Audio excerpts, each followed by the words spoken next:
એટીએમમાં ચોરીનો નિષ્ફળ પ્રયાસ સામે આવ્યો છે। બેંક ઓફ બરોડાની પલસાણા બ્રાન્ચમાં ચોરીનો નિષ્ફળ પ્રયાસ સામે આવ્યો।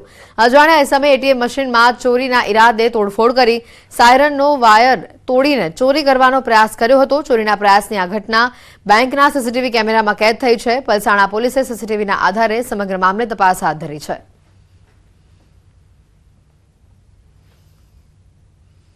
અપાર આઈડીમાં મુશ્કેલીઓને લઈને સરકાર હવે જાગી છે। રાજ્યની શાળાઓને 2 દિવસમાં મહત્તમ અપાર આઈડી જનરેટ કરવા સૂચન અપાયું છે। અમદાવાદ ગ્રામ્યના 16 સેન્ટર પર 2 દિવસ માટે કેમ્પ શરૂ કરાયા છે। શાળાના આચાર્ય વિદ્યાર્થીઓના ડેટા લઈને સેન્ટર પર આવી રહ્યા છે।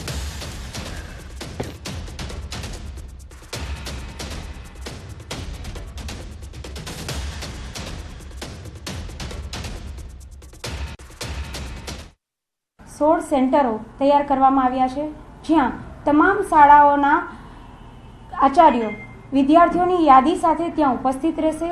તેમજ ત્યાં જે તે સેન્ટર નક્કી કરેલા સેન્ટરો ઉપર અમારા તાલુકાના MIS તેમજ CRC BRC મિત્રો દ્વારા એમનું નિરાકરણ કરવામાં આવશે કે જ્યાં નામ સુધારો કરવાનો છે કે જે શાળા કક્ષાએ મૂંઝવણ આવે છે એમનું આજના દિને અહીંયા સોર્ટ આઉટ કરી અને અપાર આઈડીમાં વધારે કાર્ય કરી શકીએ એ માટેનો પૂરતો પ્રયાસ કરીએ છીએ। અપાર આઈડી બનાવવાના મામલામાં પારાવાર મુશ્કેલીઓ સામે આવતા આખરે સરકાર જાગી છે અને રાજ્યની અલગ અલગ શાળાઓમાં કેમ્પ કરી અને અપાર આઈડી જે છે તે જનરેટ કરવાની સૂચનાઓ આપવામાં આવી છે અને તેને લઈને અમદાવાદ ગ્રામ્યના 16 જેટલા સેન્ટર પર અપાર માટેના 2 દિવસના કેમ્પ જે છે તે શરૂ કરવામાં આવ્યા છે। One nation one student ID બનાવવા અંતર્ગત અપાર આઈડી બનાવવાની કામગીરી જે છે તે જે રાજ્યની શાળાઓમાં ચાલી રહી છે, પરંતુ તેમાં કેટલીક મુશ્કેલીઓ જે છે તે સામે આવી રહી છે। શાળાઓમાં GR અને આધાર કાર્ડમાં જે ભૂલો હોવાના કારણે અપાર આઈડી જે છે તે જનરેટ થઈ શકતા નથી। જન્મ તારીખમાં ભૂલો હોવાના કારણે કે પછી વ્યાકરણની ભૂલો હોવાના કારણે આધાર કાર્ડ સાથે જે છે તે લિંક નહીં થતા અપાર આઈડી જનરેટ થતા નથી અને તેને લઈને ક્યાંક ને ક્યાંક અપાર આઈડી બનાવવામાં જે મુશ્કેલીઓ જે સામે આવી રહી છે તે જે છે સુધારો કરવા માટે શાળાઓ જે છે તેમાં કેમ્પ કરવામાં આવી રહ્યા છે અને અમદાવાદ ગ્રામ્યની 16 જેટલી શાળાઓના સેન્ટરો જે છે કે ત્યાં આ પ્રકારની કામગીરી કરવામાં આવી રહી છે। કેમેરામેન પ્રકાશ દેસાઈ સાથે સંજય ટાંક, ન્યૂઝ 18 ગુજરાતી, અમદાવાદ। સમાચારોમાં હાલ રોકાઈશું એક બ્રેક માટે।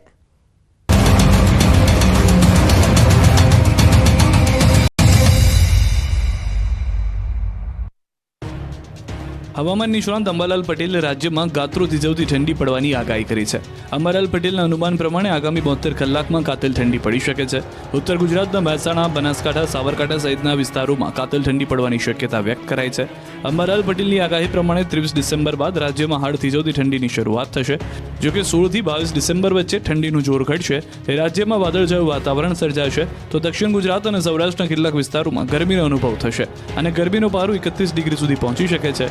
જ્યારે ડિસેમ્બરના અંતમાં કમોસમી વરસાદની અંબાલાલ પટેલે આગાહી કરી છે। જોકે જાન્યુઆરીમાં ફરી કાતિલ ઠંડીનો ગુજરાતવાસીઓને અનુભવ થઈ શકે છે। રાજ્યમાં છેલ્લા ઘણા સમયથી ગુનાખોરીની ઘટનાઓ વધી રહી છે, ત્યારે ગુજરાત પોલીસ પણ એક્શનમાં આવી છે। અમદાવાદ, સુરત, રાજકોટ, બનાસકાંઠામાં પોલીસે આરોપીઓના સરઘસ કાઢ્યા। બનાસકાંઠાના દાંતીવાડામાં સામૂહિક દુષ્કર્મના આરોપીઓની પોલીસે જાહેરમાં સરભરા કરી। પોલીસે આરોપીઓને ગણતરીની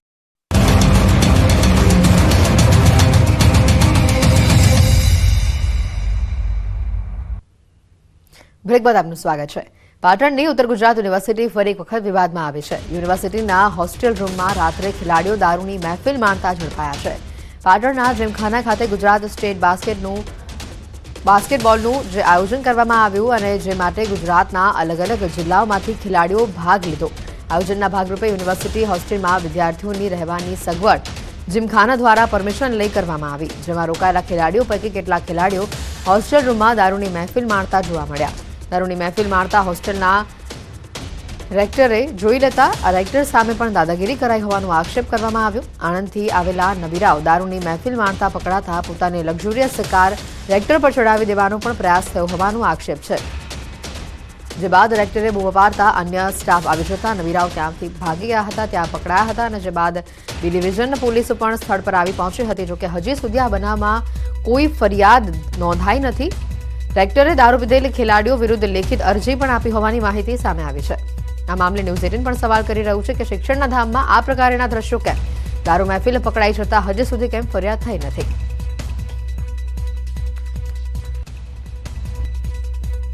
અંદર હું જ્યારે જોયું ત્યારે દારૂ પીતા હોય, ખુલ્લું પડ્યું હતું અને ડ્રિંક કરતા હતા એવું દેખાતું હતું.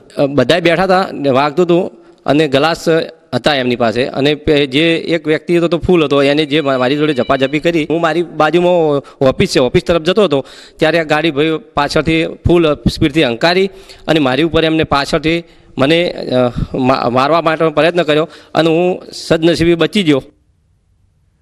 દ્વારકાથી સમાચાર આવી રહ્યા છે. દારૂબંધીના ફરી એક વખત ધજાગરા ઉડ્યા છે. બરડા ડુંગરમાંથી દેશી દારૂ બનાવતી ભઠ્ઠી પકડાઈ છે.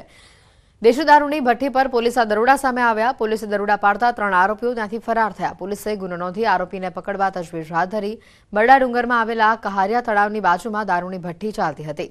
1400 લીટર દેશી દારૂમાં ઉપયોગમાં લેવાતો કાચો આથો અને 460 લીટર દેશી દારૂનો જથ્થો પણ ઝડપાયો હોવાની માહિતી છે.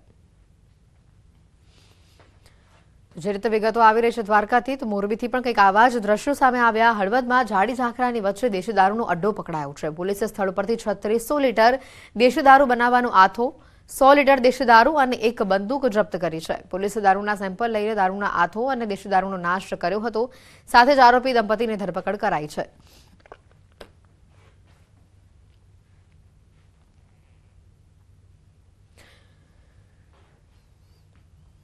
ભરૂચના વાગરા તાલુકાના સાયખા ઇન્ડસ્ટ્રીયલ એસ્ટેટમાં ઊંચાઈ પરથી પટકાતા એક કામદારનું મોત થયું હોવાના સમાચાર છે.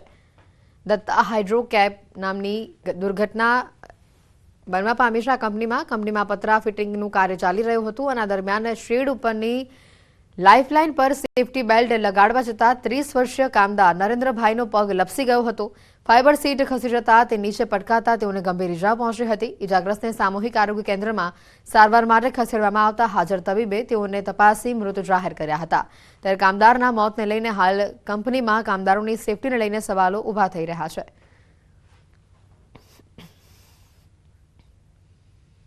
સાયબર ફ્રોડને અટકાવવાના ઇસરો ક્વોન્ટમ ટેકનોલોજી વિકસાવશે. વર્તમાન સમયમાં મોબાઈલ હેક કરી લોકોના ઓટીપી મેળવીને સાયબર ગઠિયાઓ દ્વારા ફ્રોડ કરવાની ઘટનાઓ સતત વધી રહી છે અને ત્યારે આવા બનાવોને અટકાવવા ઇસરો ક્વોન્ટમ ટેકનોલોજી પર હાલ કામ કરી રહ્યું છે. ઇસરોના ડિરેક્ટર ડોક્ટર નિલેશ દેસાઈએ આ અંગે કહ્યું છે કે ક્વોન્ટમ ટેકનોલોજીથી આવા સાયબર ફ્રોડને રોકી શકાશે. ઇસરો દ્વારા છેલ્લા 2.5 વર્ષથી ક્વોન્ટમ ટેકનોલોજી ઉપર કાર્ય થઈ રહ્યું છે અને ઇસરોએ તેનું ટેસ્ટિંગ પણ કર્યું છે અને જે સફળ રહ્યું છે. ત્યારે હવે સેટેલાઇટના માધ્યમથી આખી ટેકનોલોજીનો ઉપયોગ અને પ્રયોગ શરૂ કરવામાં આવશે.